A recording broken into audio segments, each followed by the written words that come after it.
नमस्कार दोस्तों, कामयाबी तक यूट्यूब चैनल में आपका स्वागत है। आज हम 28 मार्च के करंट अफेयरों के प्रश्नों के बारे में बात करेंगे जो आपकी परीक्षा के लिए अति महत्वपूर्ण साबित होंगे। जहां यह वीडियो उसके लिए है जहां पर करंट अफेयर पूछी जाती है। आजकल ज़्यादातर करंट अफेयर सभी परीक्षाओं में पूछी जाती है। हो जाए तैयार करंट अफेयर और जीके को नस्ते-नाबूद करने के लिए। तो हो चुका आगाज़ रन का, युग बदलने की है बारी, जीत उसी की होगी जिसका संघर्ष है जारी। तो शुरू करते हैं। आज का मोटिवेशन कोड क्या है? कोई भी उलझन हमें तब तक परेशान करती है तब तक हम उलझन को सुलझाने का प्रयास नहीं करते। आपको लगता है कि मैं इस किसी भी सरकारी नौकरी को प्राप्त नहीं कर सकता, ये मेरे लिए एक परेशानी है, ये एक उलझन है। यदि आप मन में ठान लें कि मुझे करना ही करना है, अपने माता पिता की फ़िक्र को फ़क्र में बदलना है और पड़ोसी के आगे डीजे बजवाना है, तो आप प्रतिदिन पढ़ा करें और करंट अफेयर की हमारी वीडियो को देखा करें और अपने दोस्तों को शेयर करें। तो शुरू करते हैं। आज का पहला प्रश्न। अमेरिका की पहली महिला विदेश मंत्री जिनका 84 वर्ष की आयु में निधन हो गया है, उनका नाम क्या है? वो है मैडेलीन अल्ब्राइट। मैडेलीन अल्ब्राइट अमेरिका की पहली महिला विदेश मंत्री जिनका 84 वर्ष की उम्र में निधन हो चुका है। अब बात कर लेते हैं आगामी परीक्षाओं में के लिए क्या क्या महत्वपूर्ण हो सकता है। अमेरिका और कनाडा को कौन सी समानांतर रेखा अलग करती है? अमेरिका और कनाडा को 49वीं समानांतर रेखा अलग करती है। विश्व की सबसे बड़ी तांबे की खान कौन सी है? तो विश्व की सबसे बड़ी तांबे की खान है बूटे की खान, जो मोंटाना में है। विश्व का सबसे बड़ा रेलवे जंक्शन कौन सा है? विश्व का सबसे रेलवे जंक्शन वो है शिकागो, जो अमेरिका में है। विश्व की सबसे बड़ी सोने की खान ओंटारियो है। विश्व की सबसे बड़ी सोने की खान ओंटारियो है। फ्लोरिडा जल संधि किस किस को अलग करती है? फ्लोरिडा जल संधि मेक्सिको की खाड़ी और अटलांटिक सागर को आपस में अलग करती है तथा जोड़ती है और अमेरिका को वेस्ट इंडीज से अलग करती है। अमेरिका का वाशिंगटन शहर किस नदी के किनारे है? तो यह पोटोमैक नदी के किनारे है अमेरिका का वाशिंगटन शहर। और न्यूयॉर्क शहर हडसन नदी के किनारे। ये प्रश्न ज़्यादातर परीक्षाओं में पूछे जाते हैं। तो अब बात कर लेते हैं अमेरिका के बारे में। अमेरिका की राजधानी है वाशिंगटन डीसी, जिसमें वर्ल्ड बैंक का मुख्यालय है। अमेरिका के राष्ट्रपति 46वें नंबर के हैं, जो बाइडेन वर्तमान हैं। अमेरिका के उपराष्ट्रपति है कमला हैरिस 49वें नंबर की। और अमेरिका की संसद का नाम कांग्रेस है और अमेरिका की मुद्रा का नाम डॉलर है। तो अगला प्रश्न है, the book of Bihari literature के लेखक कौन हैं? The book of Bihari literature किसने लिखी है या इसके लेखक कौन हैं? तो इसके अभय के इसके लेखक हैं। अब बात कर लेते हैं 2021 और 22 की चर्चित पुस्तकें। अनफील्ड वेरल India's oil story Richa Mishra के द्वारा लिखी गई है। More than just surgery doctor Tehemton Erach के द्वारा लिखी गई है। More than just surgery. Soli Sorabjee life and time जो पुस्तक लिखी गई है वह अभिनव चंद्र चूड़ के द्वारा लिखी गई है। बॉस, आप एक शब्द को याद रखें, Bose the untold story of an inconvenient nationalist, यह भी चंद्रचूड़ घोष के द्वारा लिखी गई है। इंडोमिटेबल जो पुस्तक है यह अनिरुद्धि भट्टाचार्य के द्वारा लिखी गई है। इंडिया डेट इज भारत, ये जे साईं दीपक के द्वारा लिखी गई है। India that is Bharat. India Africa relations, India और अफ्रीका के बीच में संबंध, ये राजीव कुमार भाटिया के द्वारा लिखी गई है। ट्रिपल स्टार वाला प्रश्न हो जाता है ये।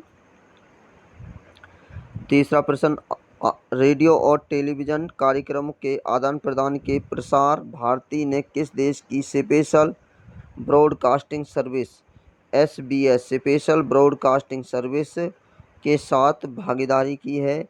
किसने? प्रसार भारती ने। तो यह ऑस्ट्रेलिया की स्पेशल ब्रॉडकास्टिंग सर्विस के साथ प्रसार भारती ने भागीदारी की है। बात कर लेते हैं प्रसार भारती के बारे में। प्रसार भारती की स्थापना 23 नवंबर 1997 को ही। इसका मुख्यालय नई दिल्ली में है और इसके CEO शशि शेखर वेम्पति हैं। ऑस्ट्रेलिया के बारे में बात करें। ऑस्ट्रेलिया महाद्वीप विश्व का, तो ये प्रश्न पूछे जाते हैं बार बार, ऑस्ट्रेलिया महाद्वीप विश्व का सबसे छोटा महाद्वीप है।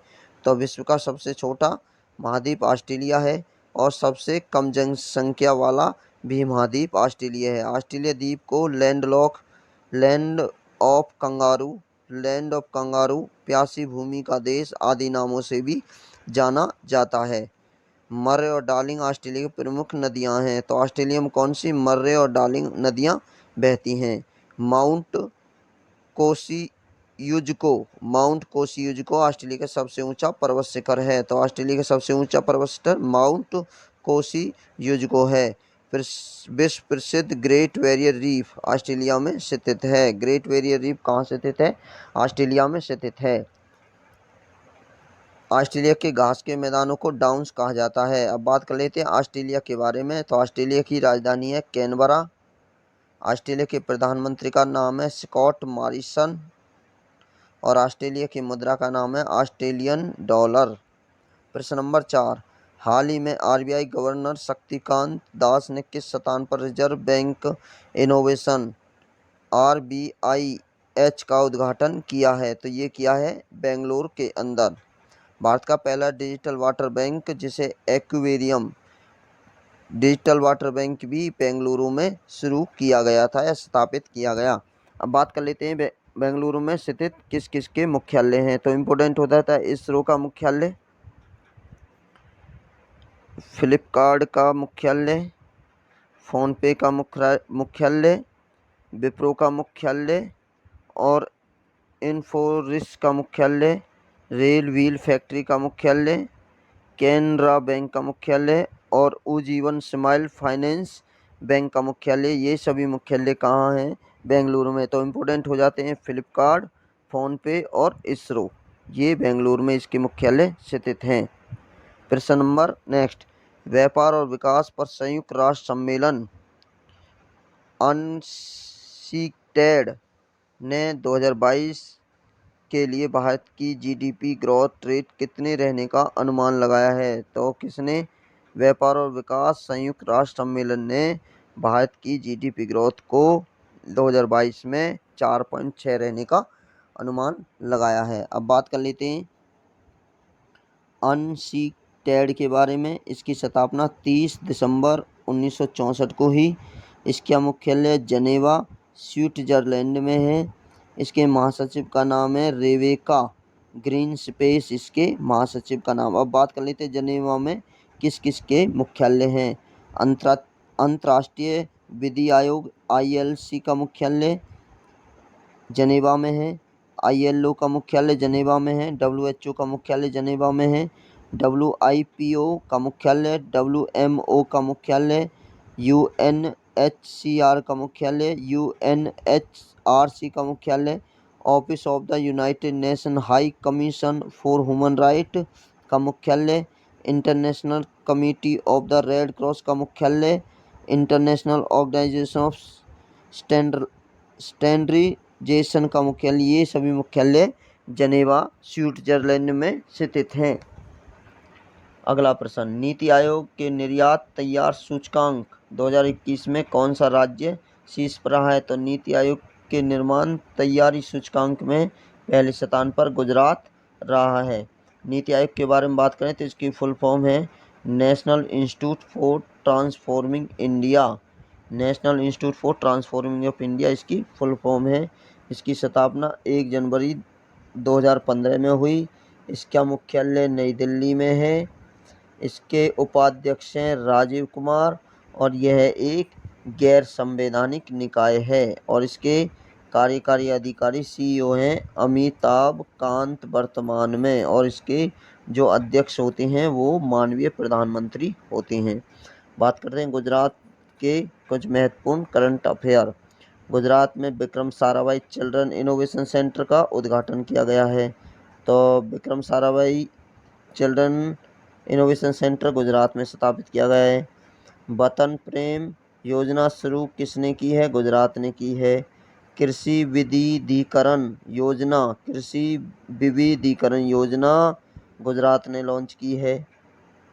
सानंद में भारत का सबसे बड़ा मल्टी मॉडल लॉजिस्टिक पार्क बनेगा। तो ये multi modal logistic park Gujarat में बनेगा। कच्छ के रण में भारत की सबसे बड़ा 4750 मेगावाट का रिन्यूएबल एनर्जी पार्क स्थापित होगा। तो भारत का रिन्यूएबल एनर्जी पार्क कहाँ होगा? ये होगा गुजरात में। PM मोदी द्वारा अहमदाबाद में 200 करोड़ रुपए की लागत से सरदार धाम भवन का उद्घाटन किया गया है। तो स्टैच्यू ऑफ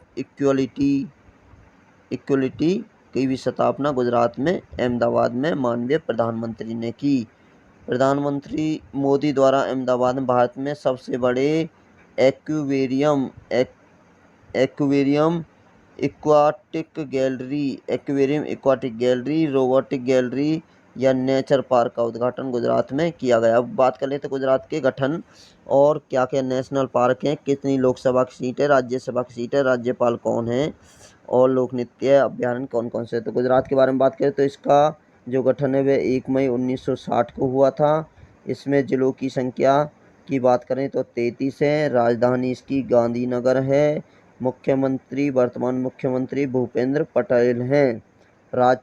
राज्यपाल आचार्य देवव्रत हैं। मुख्य न्यायाधीश अरविंद कुमार हैं। और इसका जो हाई कोर्ट है वह अहमदाबाद में लगता है। निर्वाचन सीटों की बात करें तो लोकसभा की सीट इसमें 26 हैं, राज्यसभा की सीट इसमें 11 हैं और विधानसभा की सीट इसमें 182 हैं। तो राजकीय पशु एशियाई शेर इसका राजकीय पशु है। राजकीय पक्षी इसका सारस या हंसावर है। राजकीय वृक्ष इसका आम का पेड़ है। राजकीय फूल इसका गलगोटा मैरीगोल्ड इसका राजकीय फूल है। लोक नृत्य इसमें डांडिया होता है, टिप्पानी होता है, जूरी यून होता है, हवई होता है, लास्या होता है, गरबा होता है। तो इम्पोर्टेंट हो जाते हैं इसमें गरबा और डांडिया गुजरात में होती हैं। राष्ट्रीय उद्यान की बात करें तो इसमें राष्ट्रीय उद्यान है गिर राष्ट्रीय उद्यान इम्पोर्टेंट है, प्रश्नों में पूछा जाता है। ब्लैक बक राष्ट्रीय उद्यान ये भी इम्पोर्टेंट हो जाता है। वसदा राष्ट्रीय उद्यान और मरीन राष्ट्रीय उद्यान गल्फ ऑफ कच्छ कहते हैं जिसे, यह भी गुजरात में स्थित है। अभ्यारण्य की बात करें तो इसमें नल सरोवर वन्यजीव अभ्यारण्य है। नल सरोवर वन्यजीव अभ्यारण्य। प्रसिद्ध बांध की बात करें तो इसमें सरदार सरोवर बांध है जो नर्मदा नदी पर इम्पोर्टेंट है, पूछा जाता है। ऊके बांध है जो ताप्ती नदी पर है, ऊके बांध ताप्ती नदी पर, और धरोबी बांध है जो साबरमती नदी पर है। तो इम्पोर्टेंट क्या हो जाता है इसमें से, सरदार सरोवर बांध नर्मदा नदी पर है, ऊके बांध ताप्ती नदी पर है और धरोबी बांध साबरमती नदी पर। ये सभी कहाँ हैं? गुजरात में हैं। जनजाति कौन कौन सी निवास करती गुजरात में? पटेलिया जनजाति, डाफर और टोडिया जनजाति, ये 3 जनजाति गुजरात में निवास करती हैं। अगला प्रश्न, हाल ही में प्रकाशित पुस्तक the little book of Joy के लेखक कौन हैं? तो ये लेखक हैं दलाई लामा और डेसमंड टूटू के द्वारा यह पुस्तक लिखी गई है। दलाई लामा और डेसमंड टूटू के द्वारा लिखी गई है। अगला प्रश्न, 25 मार्च 2022 को किस देश के विदेश मंत्री वांग यी भारत के आधिकारिक यात्रा पर थे? तो ये चीन के विदेश मंत्री भारत की यात्रा पर आए हुए हैं जिनका नाम है वांग यी। और बात कर लेते हैं आगामी परीक्षा में क्या क्या प्रश्न पूछे जा सकते हैं।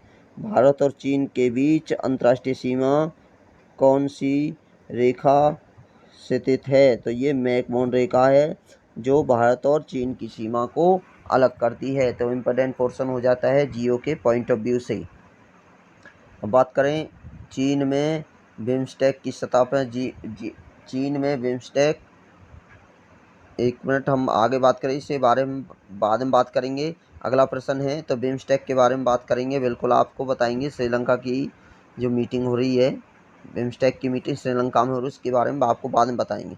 तो अगला प्रश्न है football tournament safe under 19 safe under 18 महिला चैंपियनशिप 2022 का खिताब किसने जीता है?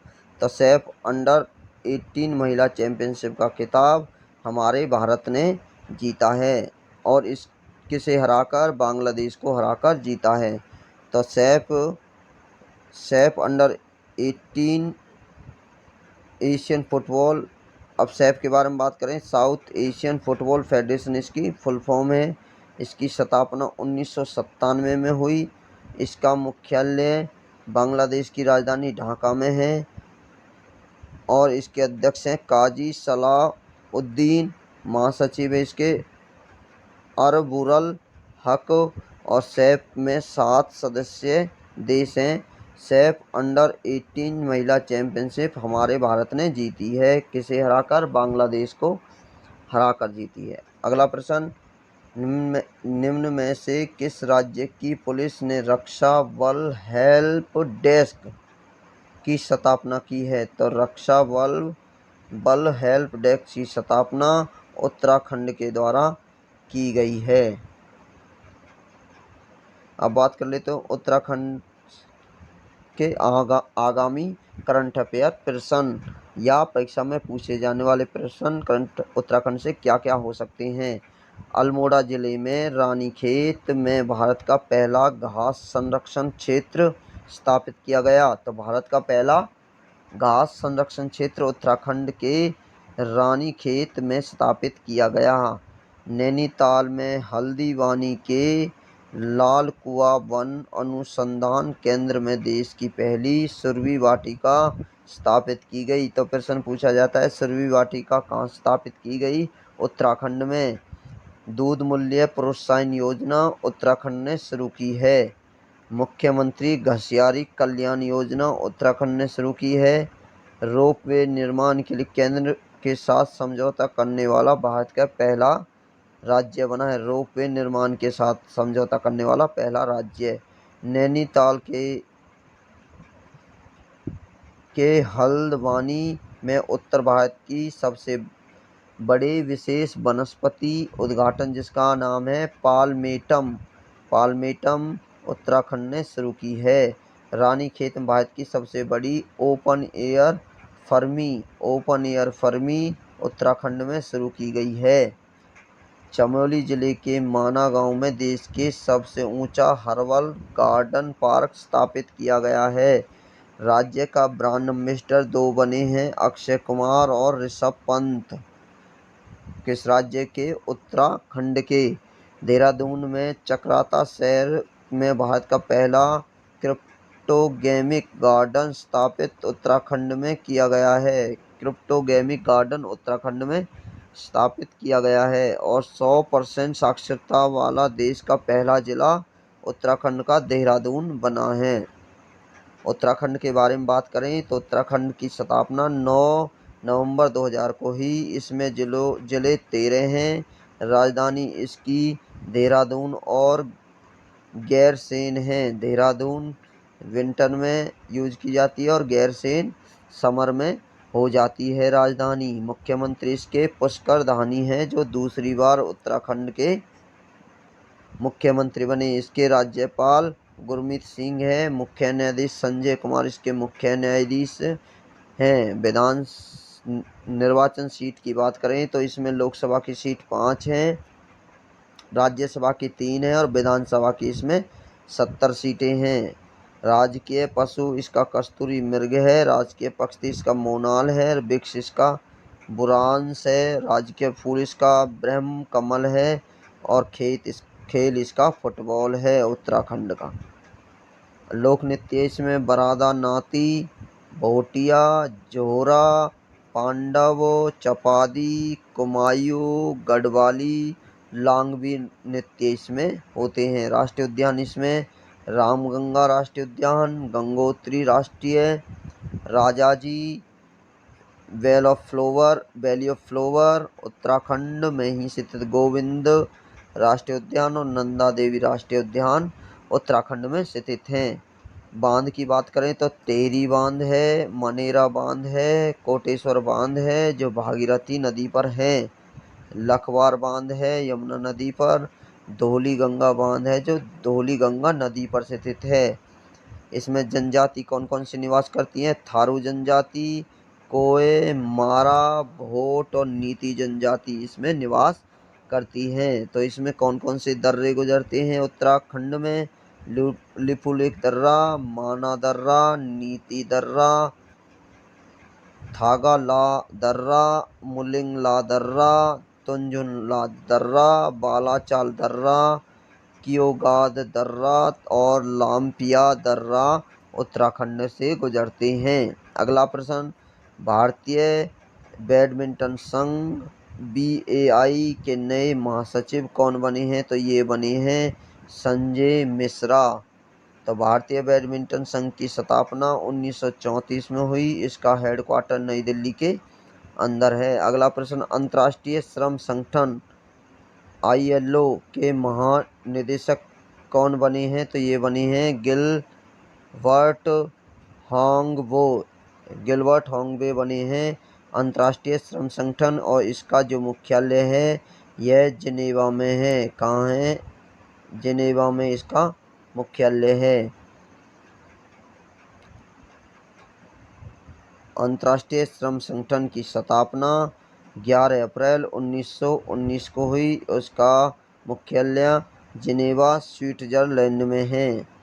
अब बात कर लेते हैं खबरें जो चर्चा में रही हैं। भारत के झारखंड के जमशेदपुर में आयोजित सैफ अंडर-18 महिला फुटबॉल चैंपियनशिप ने किसे हराकर जीता है? तो यह भारत ने बांग्लादेश को हराकर जीता है, और यह इसका जो आयोजन किया गया है यह बांग्लादेश की राजधानी ढाका में इसका आयोजन किया गया है। तो सैफ के बारे में बात करें तो इसकी स्थापना 1997 में हुई। इसका मुख्यालय ढाका बांग्लादेश में है, और इसके वर्तमान अध्यक्ष है काजी सलाहुद्दीन इसके वर्तमान अध्यक्ष हैं। बात कर लेते हैं सर्वश्रेष्ठ हवाई अड्डा और विमानन नवाचार पुरस्कार किसने जीता है? सर्वश्रेष्ठ हवाई अड्डा और विमानन नवाचार का पुरस्कार बेंगलोर के हवाई अड्डे ने जीता है। तो इम्पोर्टेंट ध्यान रखें, बेंगलोर के हवाई अड्डे ने इसे जीता है। बात करते हैं ऋतु खंडरी भूषण उत्तराखंड राज्य विधानसभा की पहली महिला स्पीकर बनी हैं। तो उत्तराखंड राज्य विधानसभा की पहली महिला स्पीकर कौन बनी हैं? ये बनी हैं ऋतु खंडूरी भूषण बनी हैं। उत्तराखंड के वर्तमान, आपको कमेंट बॉक्स में बताना है कि वर्तमान ब्रांड एम्बेसडर कौन है उत्तराखंड के। तो उत्तराखंड की स्थापना 9 नवंबर 2000 को हुई। राज्यपाल इसका गुरमीत सिंह और मुख्यमंत्री पुष्कर सिंह धामी हैं। बात कर लेते हैं ICAR सोसाइटी की वार्षिक बैठक कहाँ आयोजित की गई? कौन से नंबर की?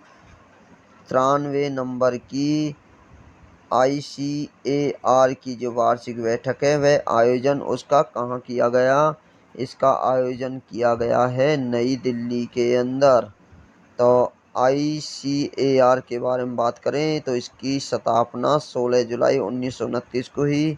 इसका मुख्यालय नई दिल्ली में है, और निदेशक इसके त्रिलोचन महापात्र इसके निदेशक हैं। प्रधानमंत्री गरीब कल्याण अन्न योजना को कब तक बढ़ा दिया है? तो यह 6 माह के लिए सितंबर 2022 तक इसे बढ़ा दिया है। तो बात कर लेते हैं प्रधानमंत्री गरीब कल्याण अन्न योजना, यह 2016 में शुरू की गई, और नोडल इसका मंत्रालय वित्त मंत्रालय के अंदर ये कार्य करती है। तो अब बात कर लेते हैं 5वां बिम्स्टेक शिखर सम्मेलन कहाँ आयोजित किया गया। तो ये इसकी जो आयोजन है वह श्रीलंका में किया जा रहा है और इसमें माननीय प्रधानमंत्री भाग लेंगे या हिस्सा लेंगे। बिम्स्टेक के बारे में बात करें तो इसकी स्थापना 6 जून 1997 को हुई। इसका मुख्यालय ढाका बांग्लादेश में है। अगली न्यूज़ क्या आ रही है। ऊर्जा सुरक्षा के लिए संयुक्त कार्यक्रम बल, संयुक्त राज्य अमेरिका और यूरोपीय आयोग यूरोप के लिए ऊर्जा सुरक्षा सुनिश्चित और रूसी जीवाश्म ईंधन पर यूरोप को निर्यात कम करने के लिए संयुक्त कार्य की स्थापना कर रहे हैं। बात कर लेते हैं भारत और नेपाल के प्रधानमंत्री शेख बहादुर भारत में 1 से 3 अप्रैल पर दौरे पर आएंगे। तो कौन नेपाल के प्रधानमंत्री भारतीय दौरे पर आ रहे हैं। अब बात कर लेते हैं रक्षा समाचार क्या रहे हैं। 21 नए सैनिक खोले जाएंगे। रक्षा मंत्रालय ने गैर सरकारी संगठनों, निजी और राष्ट्रीय के साथ साझेदारी 21 नए स्कूलों की स्थापना की मंजूरी मिली है। तो रक्षा मंत्रालय ने कितने नए सैनिक स्कूल खोलने की मंजूरी दी है। तो ये दी है 21। अब क्या चर्चा में क्या टॉपिक और रहा है। दक्षिण एशिया की पहली यूनेस्को क्रिएटिव सिटी कौन सी बनेगी। दक्षिण एशिया की पहली यूनेस्को क्रिएटिव सिटी ग्वालियर बनेगी। वन लाइनर प्रश्न है, बिल्कुल अपने दोस्तों को भी शेयर किया करें और वीडियो को अंत तक जरूर देखा करें। DRDO ने किस राज्य में सतह से सतह पर मार करने वाली ब्रह्मोस सुपरसोनिक क्रूज मिसाइल का परीक्षण किया। तो ये किया है ब्रह्मोस सुपरसोनिक क्रूज मिसाइल का सफल परीक्षण अंडमान और निकोबार में किया है। किस जीव को बचाने के लिए विश्व बैंक द्वारा पहला वन्यजीव ब्रांड जारी किया गया। तो गैंडा को बचाने के लिए पहला वन्यजीव ब्रांड जारी किया है विश्व बैंक वर्ल्ड बैंक के द्वारा। फीफा विश्व कप 2000 जो कतर में होने वाला है, इसका आधिकारिक प्रायोजन कौन बना है। तो बायजूस इसका आधिकारिक प्रायोजन बना है। हाल ही में किसने उत्तर प्रदेश के मुख्यमंत्री के रूप में शपथ ली है। तो आदित्य योगीनाथ उत्तर प्रदेश के दूसरी बार मुख्यमंत्री बने हैं। तो भारत के मुख्य न्यायाधीश जिनका हाल ही में निधन हो चुका है उनका नाम क्या है। उनका नाम है रमेश चंद्र लाहोटी, जिनका हाल ही में निधन हो चुका है। और भी वन लाइनर प्रश्न है। नीति आयोग की ओर से जारी निर्यात तैयारी सूचकांक में पहले स्थान पर कौन सा राज्य रहा। निर्यात तैयारी सूचकांक में पहले स्थान पर गुजरात रहा है। अनिल धीरूभाई अंबानी ग्रुप के चेयरमैन अनिल अंबानी ने किन कंपनियों के निदेश पद से इस्तीफा दे दिया। रिलायंस पावर और रिलायंस इंफ्रास्ट्रक्चर कंपनी से इस्तीफा दे दिया। उत्तर प्रदेश के विधानसभा के प्रोटेम स्पीकर के रूप में किसे नियुक्त किया गया है। तो प्रोटेम स्पीकर बनी है रमापति शास्त्री। पर्यावरण मंत्रालय ने हर वर्ष 5 अक्टूबर को किस दिवस के रूप में मनाने की घोषणा की है। तो ये राष्ट्रीय डॉल्फिन दिवस मनाने की घोषणा की है पर्यावरण मंत्रालय ने। दैनिक इस्तेमाल का सामान बनाने वाली कंपनी ईमानी ने रैकेट के किस ब्रांड का 432 करोड़ रुपए में अधिग्रहण कर लिया है। तो ये डर्मीकूल ब्रांड को अधिग्रहण कर लिया है। फोर्ब्स के रियल टाइम डाटा के अनुसार 770.9 अरब डॉलर की संपत्ति के साथ कौन सी दुनिया के सबसे अमीर लोगों की लिस्ट में प्रथम स्थान काबिज है। तो यह टेस्ला प्रमुख एलन मस्क सबसे अमीर व्यक्ति हैं। भारतीय चित्र साधना के प्रसिद्ध चित्र भारती फिल्मोत्सव का आयोजन कहाँ किया गया। तो ये किया गया है भोपाल मध्य प्रदेश में। फीफा वर्ल्ड कप 2000 का स्पॉन्सर करने वाली पहली भारतीय कंपनी कौन बनी है। तो ये बनी है बायजूस। टेस्ट क्रिकेट में सबसे कम पारियों में 8000 रन बनाने वाले विश्व के पहले खिलाड़ी कौन बने। ऑस्ट्रेलिया के स्टीव स्मिथ बने हैं। मारुति सुजुकी इंडिया ने 1 अप्रैल से किस कंपनी का नया CEO MD नियुक्त किया है, तो ये हिसाशी ताकेची को एमडी और सीईओ बनाया गया है। अब चर्चा में प्रश्न क्या रहा है, रूफटॉप फार्मिंग की उपयोगिता क्या होती है। रूफटॉप फार्मिंग सब्जियों और फलों के प्रयोग किए जाने वाले हानिकारक रसायनों से सुरक्षा मिलने के साथ साथ समय का सदुपयोग करना इसका मुख्य उद्देश्य होता है। तो ये क्या होती है, सब्जी और फलों की प्रयोग को सुरक्षित करना। अगर अब और क्या टॉपिक रहा है, संवैधानिक सुधार, भारतीय परिषद अधिनियम 1909 के बारे में जानेंगे। वर्ष 1909 में भारत परिषद अधिनियम, जिसे मार्ले मिंटो सुधार भी कहा जाता है, तो मार्ले मिंटो सुधार 1909 में लाया गया। इस अधिनियम द्वारा चुनाव प्रणाली के सिद्धांत को भारत में पहली बार अपनाया गया। तो किस प्रश्न आता है कि चुनाव प्रणाली को किस परिषद अधिनियम के द्वारा अपनाया गया है, तो मार्ले मिंटो 1909 के। अगला क्या है इसमें रिलेटेड, इस अधिनियम द्वारा मुसलमान को प्रतिनिधित्व के मामले में विशेष रियासतें दी गई। अगला, सरकार इस सुधारों द्वारा नरमपंथियों और मुसलमानों को लालच देकर राष्ट्रवाद के उफान को रोकना चाहती थी। इस सुधार के संबंध में महात्मा गांधी ने कहा, मार्ले मिंटो सुधार ने हमारा सर्वनाश कर दिया। तो इम्पोर्टेंट पोर्शन हो जाता है। तो गांधी जी ने किस सुधार को लेकर कहा कि इसने हमारा सर्वनाश कर दिया, तो इसे कहा है मार्ले मिंटो सुधार को लेकर कहा है। अब बात कर लेते हैं राष्ट्रीय पार्क, सतपुरा राष्ट्रीय पार्क जो मध्य प्रदेश में पड़ता है, इसके बारे में जानेंगे। तो इसका गठन या इसका निर्माण 1981 में किया गया और यह मध्य प्रदेश के होशंगाबाद में स्थित है और इसका क्षेत्र 524 वर्ग किलोमीटर है। और इस राष्ट्रीय उद्यान में बाघ, तेंदुआ, चीतल, सांबर आदि देखने को मिल सकते हैं। अब बात कर लेते हैं बलवंत राय मेहता समिति क्या है। सामुदायिक विकास कार्यक्रम और राष्ट्रीय प्रसार सेवा के असफल होने के बाद सामुदायिक विकास और कार्यक्रम और राष्ट्रीय प्रसार सेवा के असफल होने के बाद पंचायती राज व्यवस्था को मजबूत करने के लिए, तो बलवंत राय मेहता समिति पंचायती राज व्यवस्था को मजबूत करने के लिए 1957 में राय मेहता की अध्यक्षता में ग्रामोद्धार की समिति का गठन किया गया। तो ये किससे संबंध रखती है, तो आपको उत्तर होगा पंचायत राज व्यवस्था से संबंध रखती है। तो इसका गठन कब हुआ, 1957 को बलवंत राय की अध्यक्षता में हुआ। और क्यों हुआ, ग्रामों को उद्धार करने के लिए। इस समिति ने गाँवों के समूह के लिए प्रत्यक्ष निर्वाचित पंचायतें, खंड स्तर पर निर्वाचित तथा नामित सदस्यों वाली पंचायत समितियों तथा जिला स्तर पर जिला परिषद गठित करने का सुझाव भी इसने दिया। यदि आपको वीडियो अच्छी लगी हो तो वीडियो को लाइक करें, शेयर करें और यदि आप कामयाबी तक यूट्यूब चैनल पर नए हैं तो इसे सब्सक्राइब करें और बेल आइकन को भी दबा दें। ये हमारा लोगो है, कामयाबी तक यूट्यूब चैनल। जल्दी से सब्सक्राइब करें, बेल आइकन को दबाएं। इस वीडियो को पूरा देखने के लिए धन्यवाद।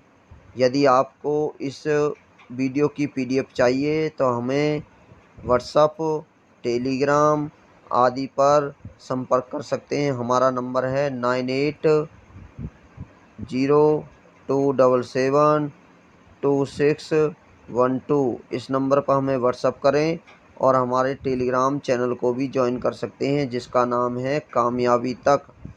और आप हमें इंस्टा, फेसबुक आदि पर भी फॉलो कर सकते हैं।